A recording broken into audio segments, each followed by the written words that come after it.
Hola, buenas noches. Estamos aquí en la revista Proceso este lunes 2 de julio, a unas horas después de que culminó una parte de la jornada electoral del 1 de julio. Están con nosotros los reporteros Arturo Rodríguez, José Gil, Pepe Gil, Álvaro Delgado. La portada de la revista Proceso, como ustedes verán y como la gran mayoría también de los medios lo ha registrado, es el triunfo arrollador de Andrés Manuel López Obrador, con más del 50% de la votación, pero también plantea algo muy interesante la portada de la revista: si realmente es un triunfo completo, si es una victoria que le permitirá a él un margen de acción amplio, o también es una victoria pues llena de compromisos y de límites, ¿no? Por lo pronto, el partido Morena, que hasta hace unos 4 años tenía menos del 10% de la votación, ahora se levanta como la primera fuerza política del país. Y en ese sentido, Arturo, ¿es realmente el triunfo de Morena o es el efecto López Obrador o una combinación de ambas? Bueno, creo que buenas noches primero que nada. Creo que en diferentes oportunidades ya lo habíamos expresado. Álvaro de manera muy puntual había dicho, bueno, pues Morena es una plataforma que apuntala a López Obrador, que abandera a López Obrador, y me parece que el efecto de su posicionamiento jaló a muchas personalidades de reciente importación, como habíamos expuesto ya también en esta mesa, de otros partidos políticos. Gente que en diciembre, enero se incorporó a la coalición Juntos Haremos Historia a través de cualquiera de los 3 partidos que la integran, y que ahora, bueno, nos encontramos frente a un fenómeno donde hay un liderazgo carismático indiscutible desde hace muchos años, pero una base política que nos resulta todavía un poco incierta o indescifrable. Gelatinosa incluso. Gelatinosa.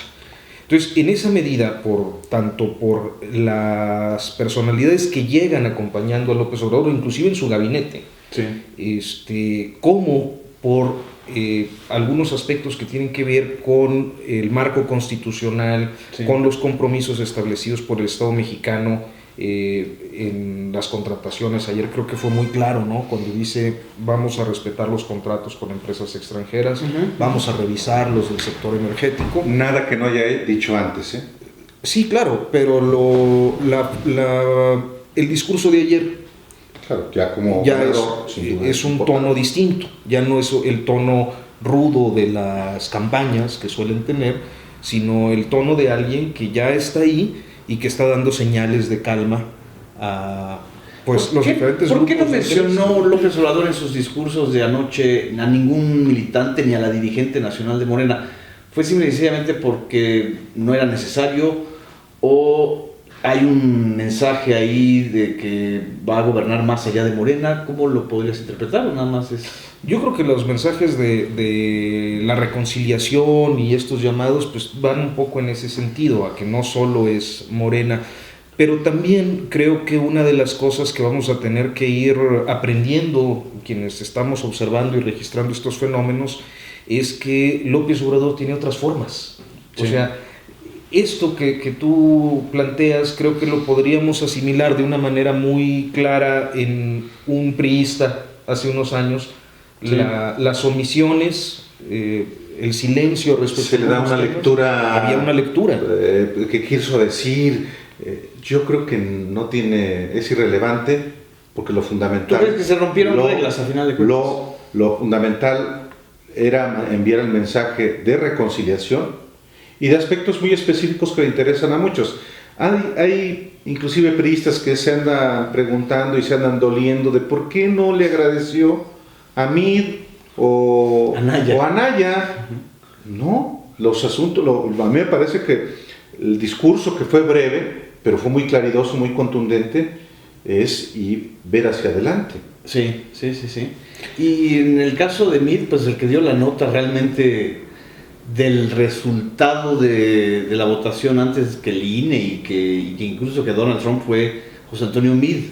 ¿Por qué lo hizo? Yo creo que quiso evitarse la pena de que el INE dijera, pues perdiste y perdiste de manera contundente. ¿No? Sí, y ¿Se queda con menos votación pues con que el 2015? Del 2000, sí. En 2015 salió bien. No, Claro. desde Bueno, sí, no, de madrazo, que es. La del 2006. De madrazo, que es la... Claro. El 2006, que realmente había sido la crisis más fuerte que había tenido el PRI en toda su historia, y ahora creo que es peor porque, bueno, todavía falta el término de conteo, pero que parece que tiene un 15%, tercera fuerza, pero con una mínima fuerza, muy cerquita del PRD, por cierto, ¿no? muy cerca, todas las gubernaturas que estaban en juego, salvo Yucatán, que todavía está ahí peleándose en un porcentaje mínimo, pero todas las demás perdieron. Hay que ver también cuántas diputaciones locales, alcaldías, pero creo que el PRI va a ser verdaderamente una catástrofe. Hubo traiciones priistas, es decir, hubo operadores priistas que a final de cuentas de boca para afuera dijeron estamos apoyando a mí, pero en realidad operaron para Morena. ¿Hay un balance de eso en el PRI? Pues mira, no tanto. Creo que realmente fue el peso negativo tanto del PRI como del propio presidente Enrique Peña Nieto lo que más arrastró esta campaña. Evidentemente Meade no era un buen candidato, nunca fue aceptado por los priistas. Aurelio Nuño, soberbio siempre, Sí. El equipo... Hasta con los suyos. Con los suyos, con todos. El equipo mismo de Meade, dividido entre los de Nuño, entre los de el PRI viejo, o sea, había una pelea ahí fuerte que yo creo que perdieron incluso la perspectiva, creo. Así es. Ahora, el gran partido de oposición es el PAN, ¿no? Yo creo que esto es secundario. Yo creo que lo fundamental de la elección de ayer es el enorme poder político y constitucional que más del 50% de los electores le dieron a Andrés Manuel López Obrador. No es un asunto menor, al contrario, es de una dimensión inédita, yo creo, en 100 años de vida constitucional en México. Desde Madero. Desde Madero, puede ser. O sea, es que eso es importante.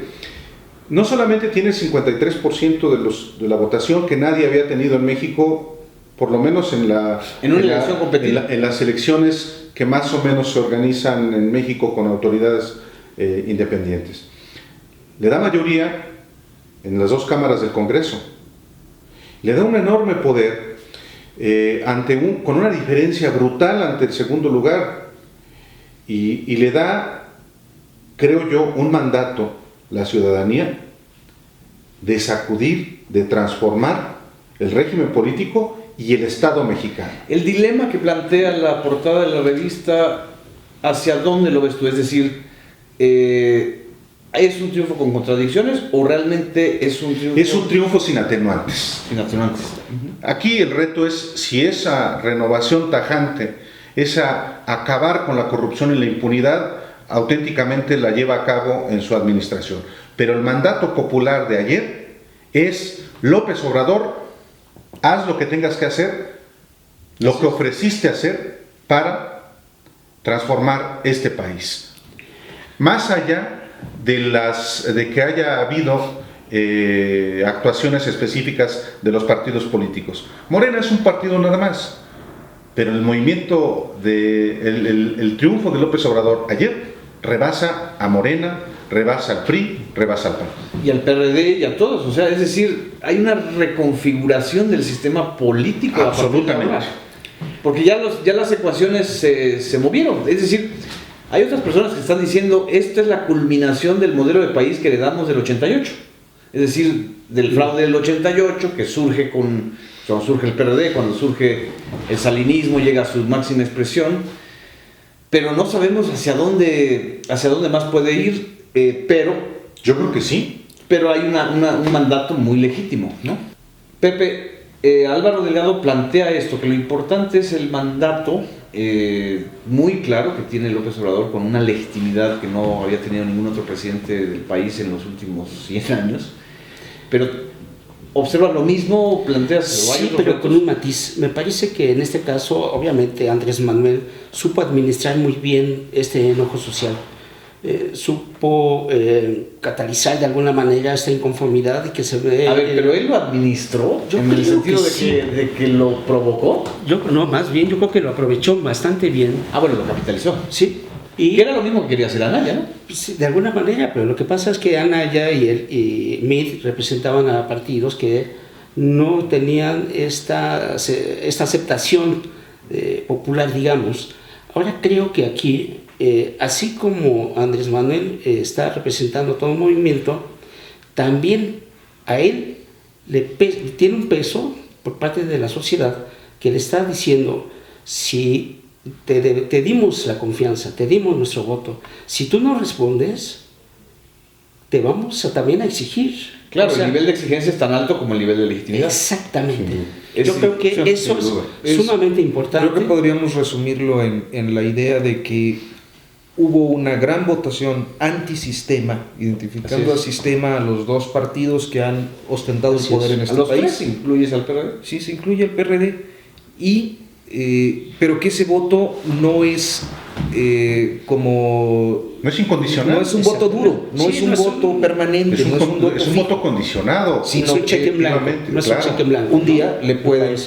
Hay un voto pragmático, que eso fue también lo que quiso ensayar Vicente Fox. Es decir, Vicente Fox, cuando gana en el 2000, rebasa el umbral que tradicionalmente tenía el PAN.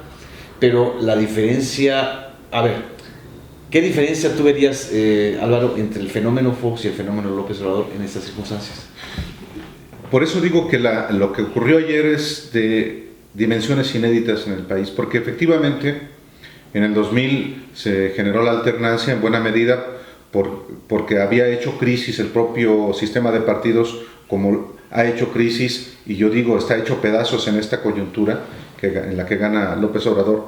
En el 2000 efectivamente había una exigencia ciudadana por la alternancia. La capitalizó adecuadamente Vicente Fox, aliándose con el Partido Verde. El problema es que, así como Fox dilapidó ese capital, Calderón lo hizo también, y lo hizo también Enrique Peña Nieto en 2012. Así es. La votación de ayer tiene que ver con eso, con los engaños, con las insuficiencias, con las ineptitudes, con las corruptelas, con la impunidad, con las complicidades. Todo eso lo capitaliza López Obrador a través de un movimiento que, insisto, va más allá de los partidos políticos, de Morena mismo. Y claro, ¿qué es lo que ofrece? Y a muchos les parecía inclusive hasta cómico que López Obrador lo dijera reiteradamente: la corrupción. Claro, todo tiene que ver con la corrupción. Siempre tiene que ver con sus formas de expresarlo. Por ejemplo, cuando decía: vamos a barrer de arriba a abajo, como las escaleras. A los intelectuales especializados en el tema de corrupción les hacía gracia, generaban chistes, ¿no?, en torno a ese tipo de... Que ese es otro asunto, el hablar de los eso es lo que intelectuales. Se muere también, hay una reconfiguración total. Se muere un establecimiento mediático.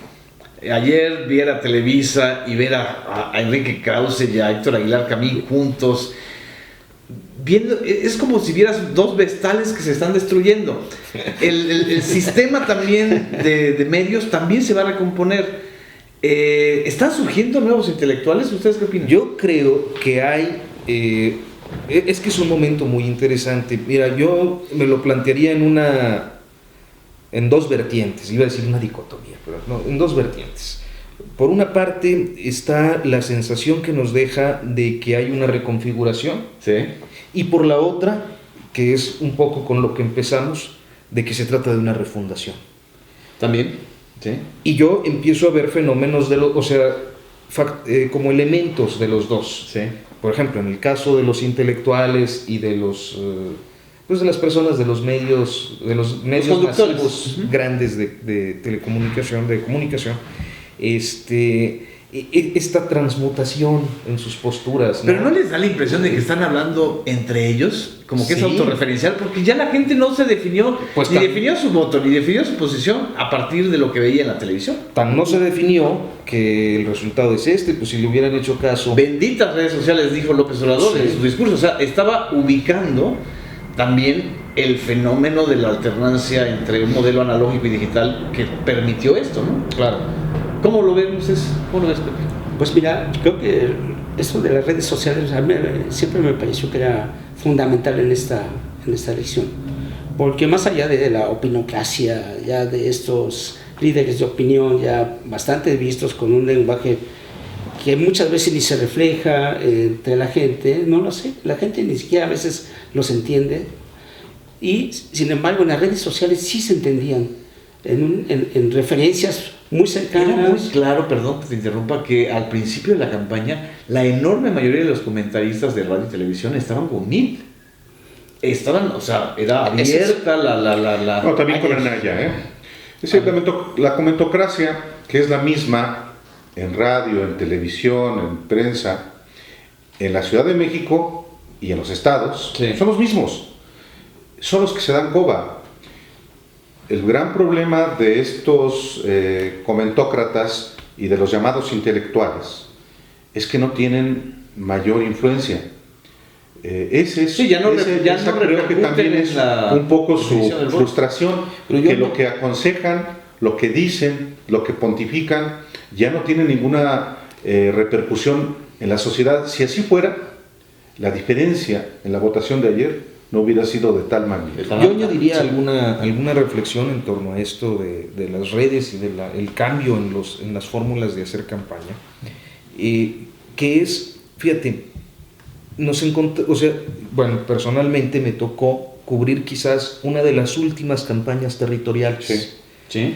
Fue una campaña por tierra, bueno, claro, había vuelos, pero una campaña que visitaba 3 ciudades. O sea, ahora te toca cubrir una presidencia por tierra, porque también anunció ayer que iba a estar... Ojalá no, por el propio bien de él y del gobierno, no es difícil porque estamos en un sistema presidencialista y creo que pero que además, acuérdate que él está pensando en descentralizar la administración pública en todo el país. Vamos a ver eso, ¿no? Sí. A ver si es cierto. Bueno, lo que yo iba a decir es cómo hay una mezcla de esas dos cosas, porque es un Andrés Manuel que lleva 12 años recorriendo pueblitos recónditos a donde nunca llega nadie. Yo creo que lleva más años. 18 yo creo más que años. lleva más. Tiene más de 20. Más de 18. Yo les diría que desde el 96, que se hizo cargo de la presidencia del PRD, comenzó a recorrer el país.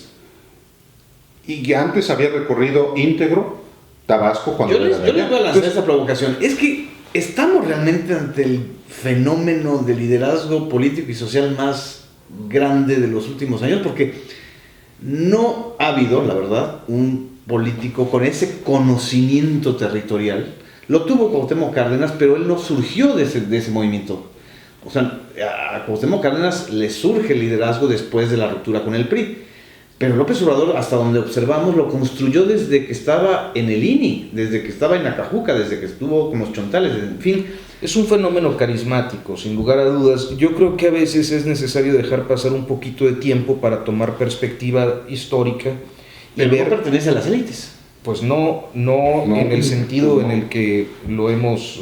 No, o sea, sí hay un parteaguas aquí. Ni siquiera su lenguaje es como el de las élites, tampoco. Por eso no lo entienden. Los que forman parte de esas élites no entienden el fenómeno López Obrador, eso es real.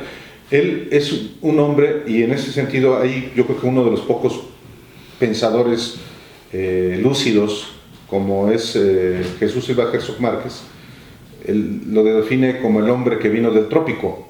En efecto, él viene de la periferia, más allá de la periferia, de los márgenes del país en todos los sentidos, incluyendo en los sectores marginales de la sociedad. Literalmente viene de los pantanos. De los pantanos de Centla, en Tabasco. Por eso es tan poco conocido y tan poco entendido por las élites. Él se ha ido dando a conocer precisamente yendo a lugares recónditos del país. Sí, yo estoy de acuerdo en el tema de los lenguajes. Hay un lenguaje que sabe manejar muy bien y que conecta con la gente. Y es un lenguaje que además supo manejar muy bien en las redes sociales. Es que era como mi punto, ver cómo había un esfuerzo territorial de muchos años, reuniones de 10 personas en pueblitos, no sé dónde, por tierra. Por ahí en alguna ocasión hasta contó una anécdota ahí de cuando le regalan un gallo, ¿no? Y termina encerrando el gallo y despierta en la mañana a toda la familia asustados porque pues, el gallo se puso a cantar. Cosas así de, pues todo lo que le llevan y este fenómeno carismático. Yo creo que es la forma más, a veces en algunos estados con matices. Cuando hablas de mística carismático, popular. ¿qué estás diciendo? Es decir, ¿qué significancia le puedes dar a eso? ¿Nada más es que cae bien? No. Hay un liderazgo informal ahí muy fuerte. Hay un liderazgo muy fuerte en el que convergen inclusive aspectos de lo que tú sabes muy bien, de mística popular, de cierta luminosidad. Esto del Mesías, no dicho en el sentido en el que lo han expuesto, sino de la forma en la que algunos sectores de la sociedad mexicana se comportan frente a ciertos liderazgos políticos, seguramente pudo ser en algunos casos con Cárdenas, pero en este caso es, al menos lo que yo alcancé a ver, era llevarle a los enfermos para que los tocara, llevarle a los bebés para que les tocara la cabeza. Era un fenómeno que iba... Un fervor, una devoción. Hay fe en ese liderazgo, es decir, sí, hay una fe depositada, no en términos religiosos, pero sí en términos de esperanza, sociales. de esperanza y de ilusión. No, y hay una cambio, mística, ¿no? hay una mística, dicho en el sentido político y en el sentido, no sé cómo expresarlo, espiritual quizás, de cómo la gente asume. Pues si lo miras desde el punto de vista de una crisis estructural, donde la gente está buscando en la fe, pero en este sentido de un cambio, pues Andrés Manuel lo supo bien capitalizar con un liderazgo natural. Tú ves, de más de 18 años, 20 años, 30 años, ¿no? Desde Macuspana, cuando ya empezaba a hablar, le encargan en Tabasco... Enrique González Pedrero le encarga reestructurar ahí las cosas en Tabasco y él dice, por primera vez ya el gobernador no va a elegir a los presidentes municipales, sino que sea en la asamblea, ¿no? Es que es otra de las grandes cosas que hay respecto de López Obrador, una enorme ignorancia sobre su origen, sobre sus prácticas, historia, su biografía, su manera de hacer política. Él efectivamente estuvo en el PRI. Su paso por el PRI es muy breve. Y temprano, ¿no? Muy temprano, pero también con definiciones muy contundentes, tajantes. En un estado donde no puedes estar en otro partido, además. En Tabasco, efectivamente, nunca había habido otro partido. El PAN tuvo una fundación muy tardía y el PAN hasta la fecha nunca se ha terminado de asentar en ese estado. Y ese liderazgo que en efecto tiene que ver con una devoción que tiene mucha gente por López Obrador, tiene que ver también porque él ha cultivado esa relación a partir de que es un sembrador de esperanza. En el sentido, no en el sentido religioso que se le puede dar eso. Ante una decadencia en el país, en todos los órdenes, el rayo de esperanza, no del que habla López Obrador, sino del que habla Daniel Cosío Villegas en un memorable ensayo, La crisis de México, habla precisamente del rayo de esperanza que significa una renovación tajante de la vida nacional a partir del combate a la corrupción y a la impunidad. Entonces también estamos ante un líder, a ver qué opinan ustedes, que no proviene de la izquierda tradicional, es decir, que no proviene de los códigos del Partido Comunista, del Partido Socialista, del PPS, del PST, por supuesto que no. Y también que incluso puede acercarse al ideario, por ejemplo, de Gómez Morín. Es que, ¿sabes qué? Creo que, y yo siempre lo digo en mi defensa, porque luego dicen... ¿Quién te ataca? ¿Quién te ataca? A ver, no falta el único líder carismático hoy. No, ¿sabes qué? Hay un tema que tiene que ver con la derechización del debate político. Sí. O sea, hay una derechización desde los años 90 del debate político que cuando llega alguien que perturba un poco los cánones del neoliberalismo, del aperturismo comercial, de estas políticas con las que López Obrador, al menos discursivamente, vamos a ver cómo es como gobierno, marca una distancia desde hace años, se confronta. es de izquierda, es Chávez, es comunista, es Chávez. Pues no, es que en realidad eso se llamaba nacionalismo revolucionario, por eso, viejo modelo priista, pero que es viejo modelo que a final de cuentas los grandes los fundadores o los padres fundadores del PRD, que surgen de la escisión del PRI, pues son ese sector nacionalista revolucionario que deja al PRI por su en parte antidemocracia y en parte por el modelo económico, ¿no? Y ves, Álvaro, Pepe, un liderazgo de ese no tan fuerte, de esa dimensión, que está en construcción. O sea, van a haber relevos, porque también es en el PRI, por ejemplo, Pepe, tú ves a gente que... Alito. Al gobernador de Campeche. No, fíjate que yo veo a Murat. Ni Murat, ni Ulises Ruiz, que es el que está ahorita encabezando la democracia. Alfredo del Mazo. Del Mazo. Yo creo que todos ellos no están respondiendo a una necesidad como... Creo que en el caso de Morena, creo que sí van a surgir ahí. No hay ningún perfil carismático en lo que se alcanza a ver en el PRI. Yo no veo ninguno. Y en el PAN, ¿qué onda? En el PAN, ¿qué está pasando? Porque ahí, ayer Anaya pareciera erigirse en el líder de la oposición, el líder que va a contrapesar a un nuevo intento hegemónico. Es natural que, por ejemplo, el PAN, después de que Anaya reconoce el triunfo de López Obrador, batalló, ¿no? Se define como la oposición que va a cooperar con lo que sea para el bien del país y se va a oponer a lo que esté mal. El problema es que Anaya llega absolutamente debilitado y con él su grupo político. Pero tiene el control de la estructura, ¿no? Sí, tan lo tiene que el sábado, en la víspera de la elección, expulsa a 3 panistas, entre ellos al presidente del Senado. Eso solamente refleja una cosa: la crisis tan honda en la que está el PAN interna, que va a ser, yo creo que una lucha encarnizada en los próximos meses.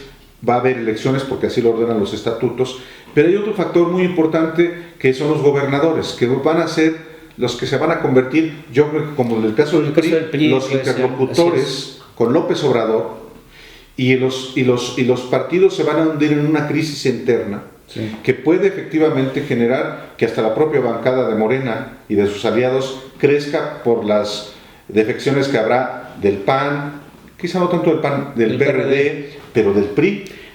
Y de Movimiento Ciudadano. Enrique Alfaro y Claudia Sheinbaum ¿serían liderazgos en construcción? Añadiría a Corral. ¿A Javier Corral?